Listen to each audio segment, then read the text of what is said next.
Hello बच्चों, मैं इंद्रजीत चौहान आप लोगों को आज कक्षा 8 का चैप्टर नंबर 4 जो जलाशय के किनारे कुहरी थी उस चैप्टर का क्वेश्चन आंसर करेंगे। ठीक है, अभी देखो, तुम लोग मेरे चैनल को सब्सक्राइब नहीं किया है अगर तो सब्सक्राइब कर लेना।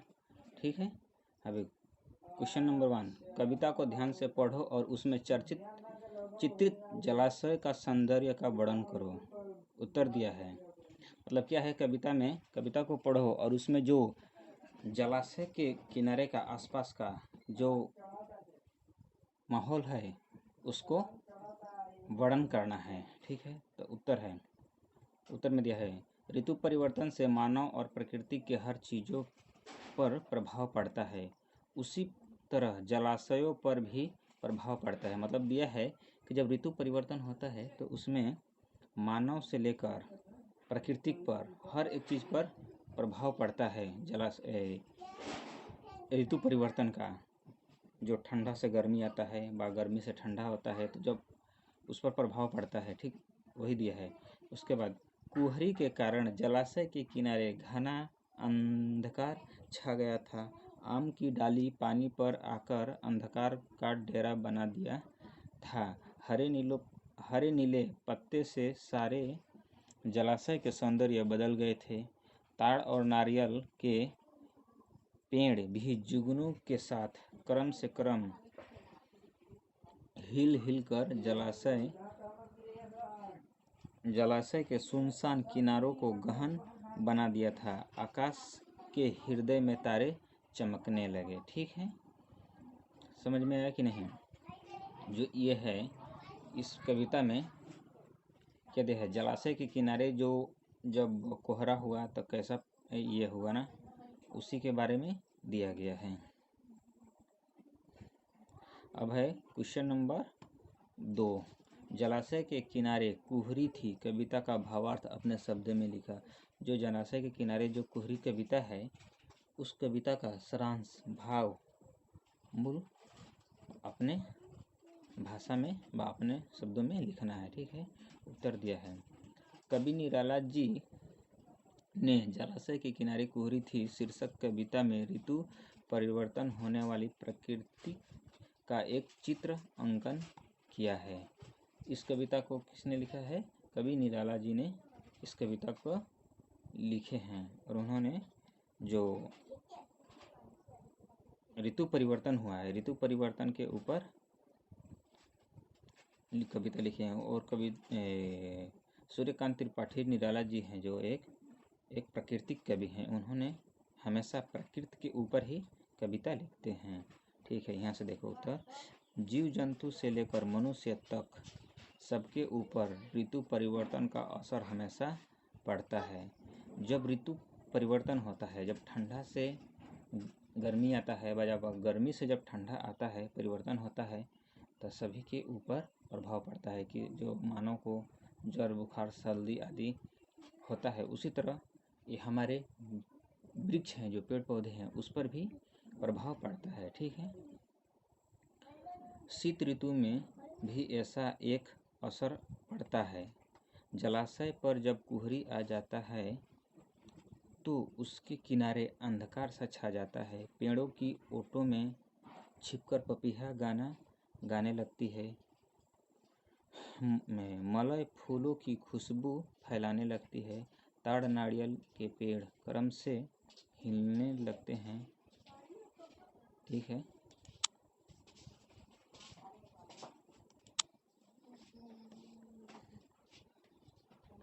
हाँ, तब नारियल के पेड़ क्रम से हिलने लगते हैं, सियार आराम से घूमने लगता है। उसी प्रकार आकाश के अंतर में भी जुगनू के जैसे तारा चमकने लगता है। इस कविता में क्या होता है कि जब जलाशय के किनारे चारों तरफ कुहरी छा जाती है तो चारों तरफ अंधकार हो जाता है, और जो आम की डाली होती है, आम की डाली भी वो जलाशय के किनारे आकर लग जाता है। जो वो आम का डाल नीले कलर का दिखाई देने लगता है। ठीक है, यही सब इसमें दिया गया है ना। उसके बाद संक्षेप में उत्तर दो। 3 नंबर, जलाशय के किनारे पर अंधकार क्यों छाया हुआ था? इसका उत्तर है, जलाशय के किनारे कुहरा के कारण घना अंधकार छाया हुआ था। जो जलाशय के किनारे चारों तरफ कोहरा हो गया, इसी के कारण अंधकार छाया हुआ था। क्वेश्चन नंबर ख, सुबह प्रकृति में क्या क्या परिवर्तन होते हैं? उत्तर है, सुबह प्रकृति में अनेक परिवर्तन होने लगते हैं। रात के चमकते तारे छिप जाते हैं, जुगनू भी दिखाई नहीं देते हैं। पपीहा पेड़ों की ओट में छिपकर गाना गाने लगती है। सूरज उगने से सारे और वो चारों ओर उजियाली होती है, हृदय पुलकित होने लगती है। यानी जब सुबह होता है तो क्या होता है, चारों तारे जो होते हैं वो भी छिप जाते हैं आकाश में, और जुगनू भी नहीं दिखाई देते हैं। जो जुगनू रात को चमकते हैं वो भी दिखाई नहीं देते। पपीहा जो होती है, पपीहा भी पेड़ों की ओटों में छिपकर वो दिन हो जाता है, जब सुबह हो जाता है तो वो भी गाना गाने लगती है और चारों तरफ उजियाली हो जाती है। ठीक है। उसके बाद क्वेश्चन नंबर 2, कविता में वर्णित पशु पक्षियों के नाम और उनके कार्यकलापों का उल्लेख करो। यहाँ से उत्तर दिया गया, कविता में जितने भी पशु पक्षी हैं उनका नाम लिखना है और उसके बारे में लिखना है। कविता में वर्णित पशु पक्षियों में जुगनू, पपीहा और सियार का नाम उल्लेखनीय है। जुगनू के दल रात को जलाशय के किनारे अपनी रोशनियों से पानी को चमकीले बनाते हैं। जो जुगनू होते हैं, जब रात होता है तो रात को जब निकलते हैं तो जो जलाशय होता है, जलाशय के ऊपर जब चलते हैं और उड़ते हैं, जब अपना प्रकाश फैलाते हैं तो क्या वो लाइट की तरह चमकते हैं ना। चमकते हैं। पपीहा पेड़ों के ओट में छिपकर खुशी से गाना गाने लगती है। जो पपीहा जो चिड़िया है वो क्या है, पेड़ों पर बैठकर गाना गाने लगती है। और सियार आराम से विचरने लगते हैं। जब सियार रात होता है तो सियार क्या होता है, रात को आराम से घूमने लगते हैं। क्वेश्चन नंबर घ, कविता में कुछ वृक्षों का नाम उल्लेख है, उनके नाम और उपयोगिता के बारे में लिखो। कविता में जो वृक्ष पेड़ हैं उनके बारे में, उनका नाम और उनके बारे में लिखना है। तो जलाशय के किनारे कुहरी थी शीर्षक कविता में कवि निराला जी ने आम, ताड़ और नारियल के पेड़ों को उल्लेख किया है। आम, ताड़ और नारियल का पेड़ हमारे लिए बहुत उपयोगी होते हैं। जो आम है, ताड़ है और नारियल मनुष्य के लिए बहुत उपयोगी होता है, फायदेमंद होता है, बहुत कामों में आता है। ठीक है। आम के पेड़ से लोग लकड़ी बनाते हैं जो ईंधनों का काम देती है। हिंदू लोग इसे पूजा में भी लगाते हैं। आम के फल भी बहुत स्वादिष्ट और सेहत के लिए पुष्टिकारक है। ताड़ के पेड़ भी लाभदायक होते हैं। इससे निकली रसों से लोग स्वादिष्ट आहार बनाते हैं। ताड़ देखो यहाँ से, ताड़ फल खाने में भी बहुत मज़ा आता है। ताड़ के पत्तों से अनेक प्रकार की चीज़ें बनाई जाती है जिससे हमारे बहुत फायदे होते हैं। उसके बाद नारियल के पेड़ भी उपकारी है। कुछ लोग इसकी लकड़ियों को घर आदि निर्माण में भी लगाते हैं। इससे निकली रसों से नाना प्रकार के थैले, रस्सी, मोना आदि बनाई जाती है।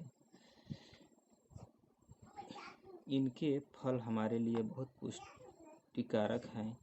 सभी वृक्ष पक्षियों का निवास स्थल है।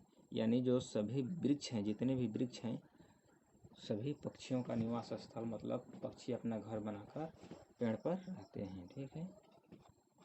उसके बाद नेक्स्ट है, नीचे दिए गए उत्तरों में से एक सही उत्तर चुनो। इसमें जो एक क्वेश्चन है, क्वेश्चन के 4 आंसर दिए गए, इसमें से कौन सा आंसर सही है ना। आम की डाल कहाँ आई हुई थी? जलाशय के किनारे, पानी पर, नारियल के पेड़ पर, ताड़ पर। ये जो आम की डाल है वो पानी पर आई थी, 2 नंबर। किसान किसके दल यहाँ वहाँ चमकते रहते थे? जुगनू के, पपीहा के, सियार के, कोयल के। इसका आंसर होगा 1 नंबर, जुगनू के दल इधर उधर चमकते हैं।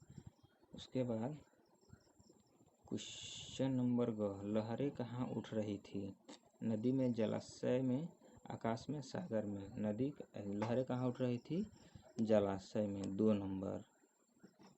उसके बाद पूर्ण वाक्य में उत्तर दो, मतलब पूर्ण वाक्य में उत्तर देना है। कुहासा कहाँ छाया हुआ था? इसका उत्तर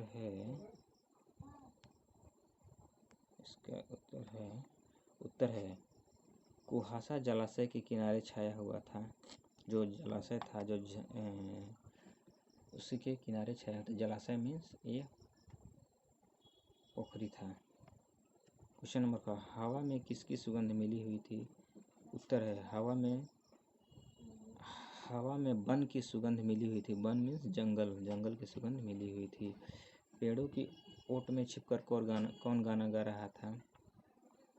पेड़ों की ओट में छिपकर पपीहा गाना गा रहा था। क्वेश्चन नंबर घ, तारे कब छिप गए?